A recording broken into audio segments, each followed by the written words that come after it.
నమస్కారం. ఏంటి ఠాగూర్, ఏంటి విశేషం? చెప్తాను రండి. మన ఠాగూర్స్ అందరినీ పిలిపించారు, మీ బర్త్డేనా? కాదండి, మీరు ముందు లోపలికి రండి, చెప్తాను. వెళ్ళండి వెళ్ళండి. అందరికీ నమస్కారం. ఒకప్పుడు నేను వ్యవసాయ శాఖ మంత్రిగా పనిచేశాను. ఈరోజు నా తమ్ముడు భవానీనాథ్ ఠాగూర్ రెవెన్యూ మినిస్టర్గా ఉన్నాడు. మా ఫ్యామిలీ ఈ పొజిషన్లో ఉండడానికి జనాలే కారణమైన గొప్ప విషయం ఏంటంటే మన ఠాగూర్ ఫ్యామిలీ ఆశీస్సులు లేకుండా ఇదంతా జరుగుండేది కాదు. ఈరోజు నా కూతుర్ని కూడా మీరందరూ ఆశీర్వదించాలని కోరుకుంటున్నాను. రెడీ అయిదా? పిలవండి. మీ అమ్మాయి పుట్టినరోజా? దానికి ఇంకా 3 నెలలుంది. చాలా రోజులుగా పెళ్లి కొడుకు కోసం వెతుకుతున్నారు కదా, పెళ్లి ఫిక్స్ అయినట్టుంది. ఏంటి ఠాగూర్ గారు, కరెక్టేనా?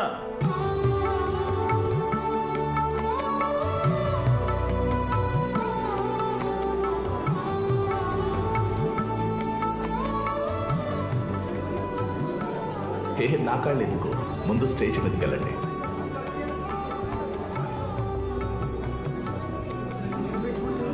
రండి రండి. అందరికి నమస్కారం. కూర్చోండి.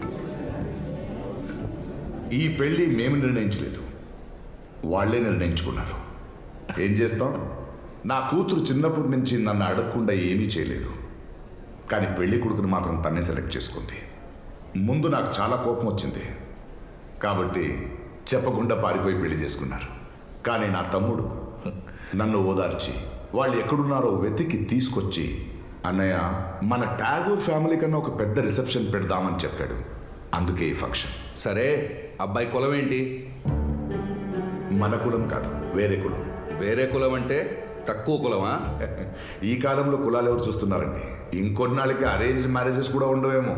ఛీ, సిగ్గు లేదు. తక్కువ కులం వాడిని పెళ్లి చేసుకొని వచ్చిందే కాకుండా దీనికి తోడు మా ఆశీస్సులు కావాలా?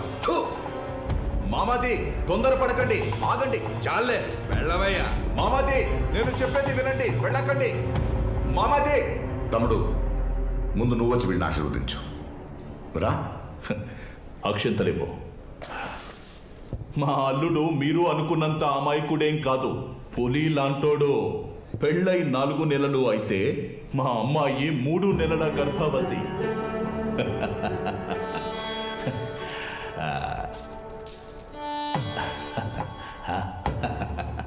అల్లుడు నోరు తెరవండి.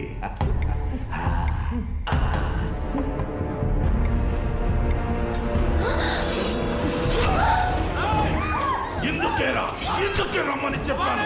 చచ్చిన పడి నోట్లో బియ్యం పోసి ఆశీర్వదించడానికి రమ్మని చెప్పాను.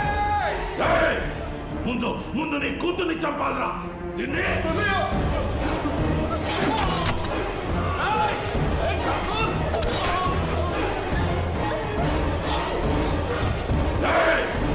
ఈ కులంలో ఒక్కరిని కూడా వదలొద్దు, అందరినీ నరికేయండిరా.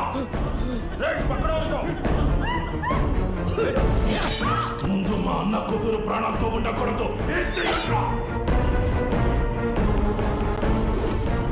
ఎక్కడ్రా వాళ్ళు? ఈ జమీన్ ప్యాలెస్ దాటి అంత తొందరగా బయటికి వెళ్ళలేరు. జాన్ని కాదు, తన కడుపులో పెరుగుతున్న వేరే కులం బిడ్డని చిదివేయండి. అడ్డం వస్తే మా అన్నయ్యని కూడా ఏసేయండి. సరే అన్నా.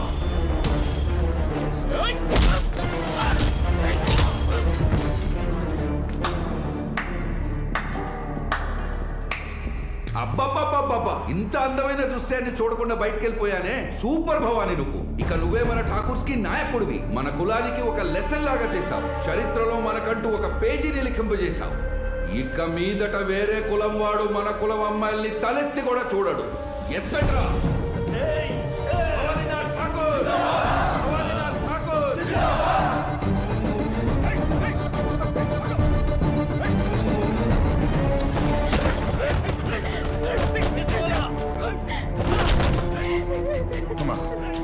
ధైర్యం ఉండి ఏం కాదు. నన్ను వదిలేయండి నాన్న, నేను చచ్చిపోతాను. అనకమ్మా.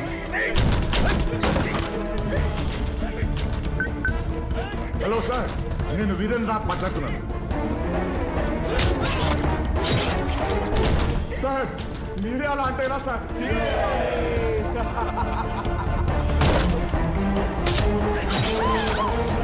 गाना शुरू कर।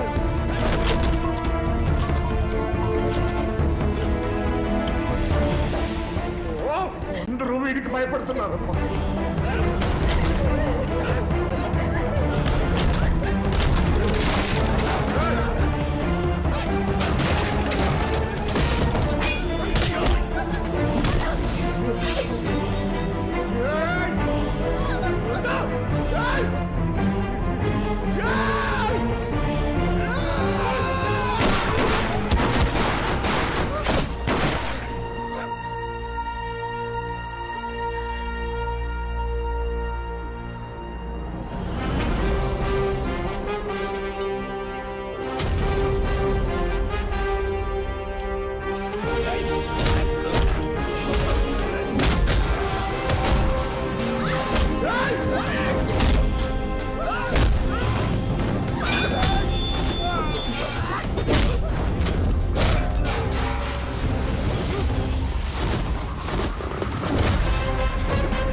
అందరికి నెక్స్ట్ హాల్లో విందు ఏర్పాటు చేశాను. తృప్తిగా తినేసి వెళ్ళండి. రా వచ్చి బండి ఎక్కు. రేయ్, ఎవరిని అరెస్ట్ చేసేది? భవానీనాథ్ ఠాకూర్ నేనా? బ్రతకాలని లేదా? ఏయ్!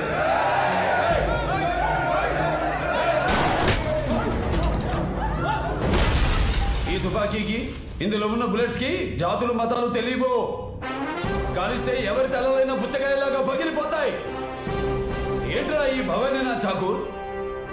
పుట్టేటప్పుడు మీరందరూ ఈ కులంలోనే పుట్టాలని దేవుడి పర్మిషన్ తీసుకుని పుట్టారా? కులం ఉంటా కులం రారా. పొలిటికల్ పవర్ మీద చెయ్యేసి తట్టుకోగలవా? పవరా? ఓ 1000 వాట్స్ ఉంటుందా? ఈ పొలిటికల్ పవర్ నువ్వు తీసుకున్న డిగ్రీ అనుకున్నావా? చచ్చే వరకు నీతో ఉంటుంది అనుకోవడానికి? ఎలక్షన్ కి పవర్ కట్ అయిపోద్దిరా పోరంబోకు. రారా. వారెంట్ ఉందా? అవసరం లేదు. ఎఫ్ఐఆర్ రాసావా? రాశాను. సాక్ష్యం కంప్లైంట్ ఇచ్చింది ఎవరు? అక్కడ చూడు. నువ్వు ఇంకా బ్రతికే ఉన్నావా? వదిలే నిన్ను నీ కడుపులో పెరుగుతున్న పిండాన్ని చంపకుండా వదలను. ఇంకో ఎక్స్ట్రా డైలాగ్ మాట్లాడేవంటే మట్టిలో కలిసిపోతావు. రారా. రేయ్, వీడిని స్టేషన్ కి తీసుకెళ్లి సెల్లో పడేయండి. మిగతా విషయాలు నేను వచ్చి చూసుకుంటాను. అలాగే సార్. మీరు పదండి సార్.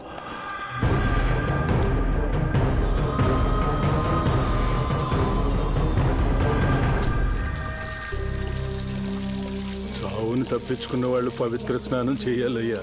స్వామివారి పసుపు నీళ్ళతో స్నానం చేస్తే దుఃఖాలన్నీ దూరం అవుతాయి.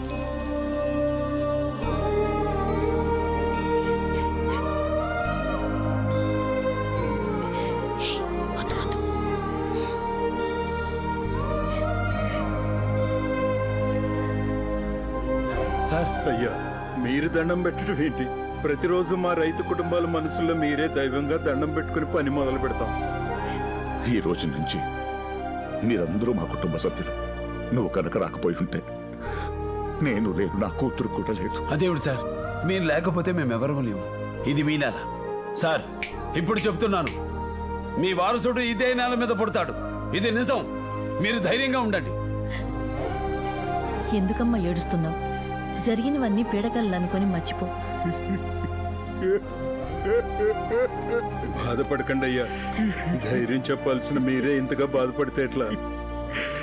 సీతారామయ్య, నా కూతురు నా కళ్ళ ముందే విధవరాలయ్యింది. అది చూసి బాధపడడానికి కూడా సమయం దొరకలేదు.